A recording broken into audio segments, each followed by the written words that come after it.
Aloha, everyone. Thought I'd get back to you folks, let you know that I've made it home intact and had an incredible journey. I mean, it was a mix of everything. I mean, it was good, it was bad, it was breakdowns, rescues. People saved my butt. I managed to save my own butt a few times, and it's been quite the journey. It's good to be home. Um, and oh, anyway, it's like I say, it's been quite a journey. I managed to clock 12,500 miles, visiting all the western states with the exception of New Mexico, and I'm guessing probably in the end, I probably did about 3,600 miles of dirt road. Did a hell of a lot of highway driving, way more than I ever wanted, but sometimes it couldn't be helped. There just weren't dirt roads in some places that I needed to get to, and I'd like to thank my family and all my friends for support, and for all of you people out there that stopped to help me along the way. Man, I can't thank you enough. I mean, it was an incredible journey. It was something like out of a Kerouac novel, On the Road. Um, the whole country was in motion. It seemed like there were a million people in trailers and campers and refugees from fires and from COVID and from high rent, and always very interesting. Many people from, well, everyone. It didn't matter what walks of life you came from or what your political leanings were. If I got in trouble, people were there to help me, and nobody asked me whether I was a Republican or a Democrat. And then if I was one or the other, they weren't going to help me. That did not happen. So this concept that we've been fed by the media is total bullshit. This country's not divided. We've got people that just have different opinions of how things should be done. But I personally couldn't find anybody that didn't agree that our political system has been hacked by a bunch of criminals, and we're getting a little fed up with it. But enough of the politics. I just I did bring a map. I drew some lines. Give you a quick idea of the ground that was covered. Like I said, it was 12,500 miles, and it was all in the western half of the United States. So let me see if you can see all this. Might be some glare. Let me bring you up here. And so we started out in San Diego and we ended up in San Diego. So the trip kind of went pretty much like this. So we got dogs and cats running around. Okay, ended up going out to Yuma, up to Vegas, across up into Kern River, across back to the coast because it started getting real hot real fast. So I jumped back over to the coast, went on up to Monterey, across into Yosemite, and then down. And anyway, worked my way around the country. As you can see, it's quite a hodgepodge. But if you follow my videos, you'll get a pretty good idea. But this is an overall of what the entire trip entailed. And of course, there's a million little off roads and dirt roads that I don't have in this. But anyway, I just wanted to show you, kind of compile it down into a more visual picture of what kind of country. I did not make it into New Mexico. Almost. We got real close down here, and made it from the Mexican border all the way to the Canadian border and back again. So quite the journey that way. So it was quite an experience, and the people I met along the way were fantastic. Just amazing. My family, thank you so much for taking me in and helping me out, and showing me places that I wouldn't have known. And to all those folks out there that took the time to tell me about their back roads and beautiful places. I mean, it's incredible. This country is an amazing, amazing place. As much as there was traffic all over the main arteries, the back country roads, I could go hours and sometimes almost days without seeing people. And it was quite an experience. The wildlife was fantastic, and we I got to see for the first time in my life a wild wolf ran across in front of me in the Bighorn Range up in Wyoming. Got to meet Tony the moose in Needle Rock on the coast in California. He was the dominant male, weighed 1,400 pounds. His shoulder height was higher than my head and had a rack on him that spanned more than 6 feet in width and probably 6 feet in height. Just massive. I did get some shots of him, but they're on my camera. On my telephone. I will try and get that stuff downloaded. I have a lot of shots of all around the country, some of flash floods, just a little bit of everything. And the adventure covered a full scope of possible incidences, breakdowns, flat tires,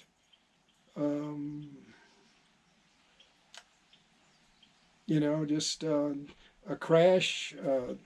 Motorcycle and I almost head on. We both went down, but we fortunately didn't hit each other, and that was quite entertaining. I was actually going down a dirt road up on the Lost Coast, and he was coming up the road. I was going down, and we were both doing the same thing. We were going from side to side using the banks of the dirt road to make the turns, and we were both going pretty fast. When we nearly collided, I was on my side going up on the bank, and he came around on my side using my bank going the other way, and I went up and he went up, and I'm going, oh shit. And then just last second he dropped down, went under me, went down, and I went down, and we both went down. I had to laugh. I couldn't be mad because I was doing the exact same thing he was, so that was pretty entertaining.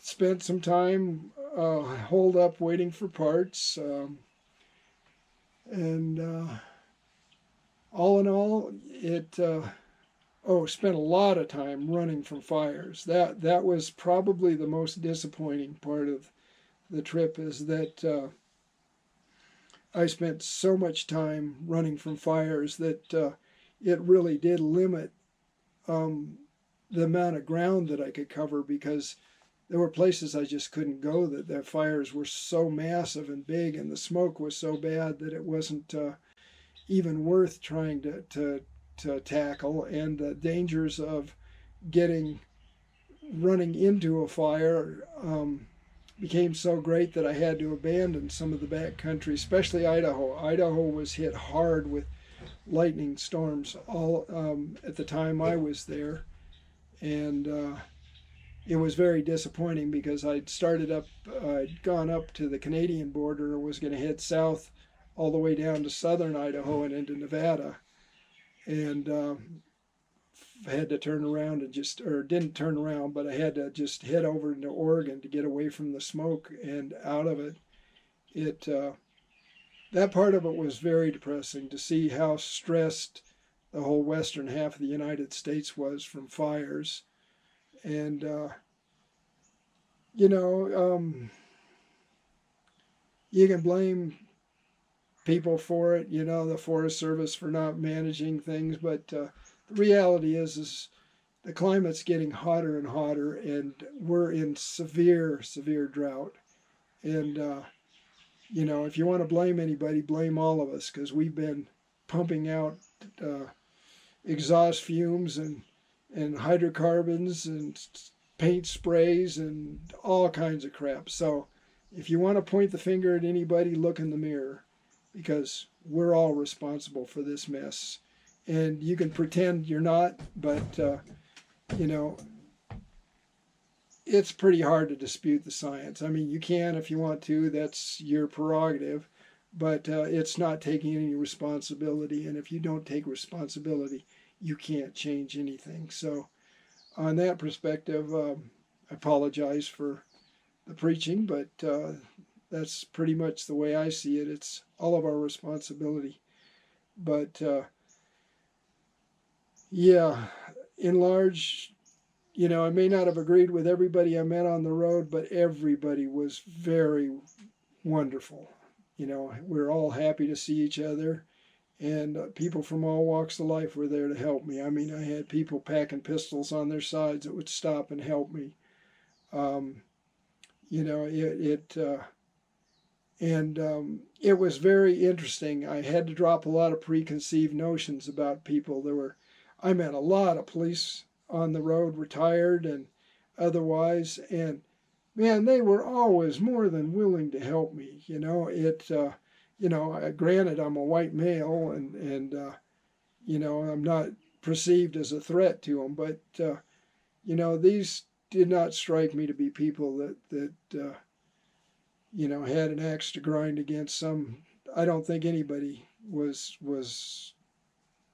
Well, there were a couple racists that I ran into, but and the funny part was there was one guy, an Englishman, who was an immigrant to the United States, and he's bitching about Mexicans coming across the border, and I'm sitting there and go, man, you don't see the hypocrisy that you got into the United States, probably more because you are a white male and from a country that we favor, but you're still an immigrant, and yet he's bitching about immigrants coming across the border and they're going to take his job, and it's like, really,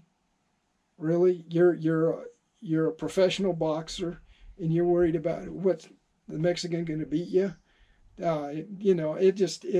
It was so funny to listen to, and there were a few incidences like that where the people, they don't see the hypocrisy in their own statement, but that's life. People are all nuts and crazy and different walks of life. So it was pretty entertaining, but and then I did hook up with a group of travelers. They were pissed off and they're ready for a revolution, and they're all my age. It's like, yeah, they're talking about their guns and this, that, and the next thing, and it's like, yeah, you're going to go to war at your age. You're going to destroy the system that you're getting your Social Security from and you're living on. You're living the damn dream. You're out on the road, living in Mexico in the wintertime and up in Oregon in the summertime, and you're bitched out because some assholes in Washington are nuts. And I'm just going, this is really funny, like they're gonna really create this great revolution. I understand there's a lot of people pissed off, and they've got plenty of rights to be. I mean, you've got the pharmaceutical companies that are selling you opioids and killing your kids, and then a government that's not doing anything about it. Those people are still walking free. They bought their way into freedom, and they're not going to do anything about it. And then you got the honest pharmaceutical companies that didn't come out and say, hey, these people are killing people. This isn't right. And so people are afraid of vaccinating. Well, damn right. They've got a good reason to feel the way they do. I'm vaccinated, and I think it's stupid not to. But man, I understand the reason why people are reluctant to do it. So, it's good to get out and see the world and talk to people and understand where they're coming from. And, they're not stupid. They're just they've got a lot of fears and things that they're dealing with. So um, to all of those out there, we're not two-sided country.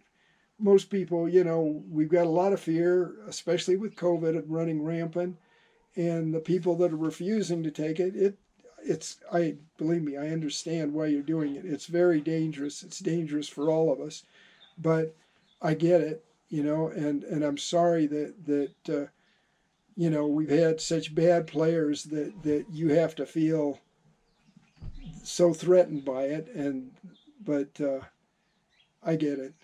Anyway, for all of those out there that have helped me, man, I cannot thank you enough. And I want you guys to know that I love all of you, and um, God bless you, for all the help that you've given me, and for being the wonderful people that you've been. And for people to think that America is a horrible place, it's not a horrible place. We're just run by a bunch of morons that are so lost in their power that they don't even have a clue what the hell they're doing. And it's like Christ said, "Forgive them, for they know not what they're doing." And I'm not a Christian, but that's a pretty fair assessment of it. You can only do what you're capable of doing, and that's it. But to all of you, once again, man, just I cannot thank you enough. You guys, you made my trip. You made this country what it is, and it is a good country, and they're good-hearted people. And like all countries in the world, man, people are wonderful. It's just that we've got a few morons out there making it difficult for everybody, and sadly, the ones you notice are the bad ones.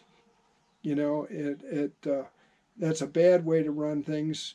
The media likes threatening people and scaring people, but there's nothing to be afraid of. I mean, there are incidents. It's like when I was in Helena, a woman got killed by a bear, and everybody's up in arms about the bear. Well, the amount of bear attacks in the world are very, very minimal. I mean, I've come within 20, 25 to 50 feet of a grizzly, and I was on the menu, and he looked at me and I looked at him and he walked away. That's not this trip, but it, so I want you to know that bears are not the enemy. The wild, wild west. I've had people say, "Man, you weren't carrying a gun?" And I'm going, "No, I don't carry a gun because guns create problems. You're more likely to have a problem with somebody if you're packing a gun than if you don't have the gun.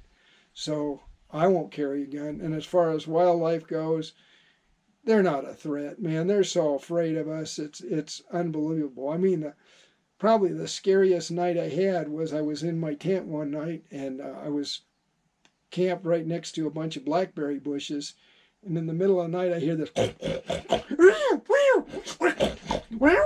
and I'm going, "What the hell is that?" And I'm going, "Oh man, I should."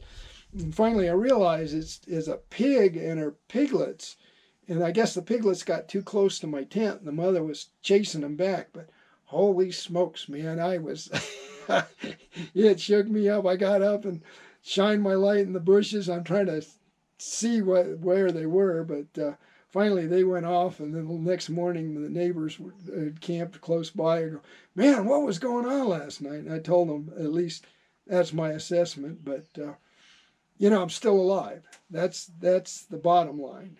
I didn't shoot anything. I didn't kill anything. And no, you don't need a gun to protect yourself from the world. There aren't evil people out there trying to kill you. I mean, there are some evil people, but they are so few and far between.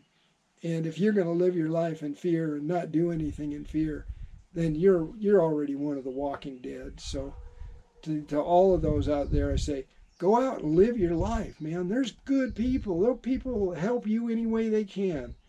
And,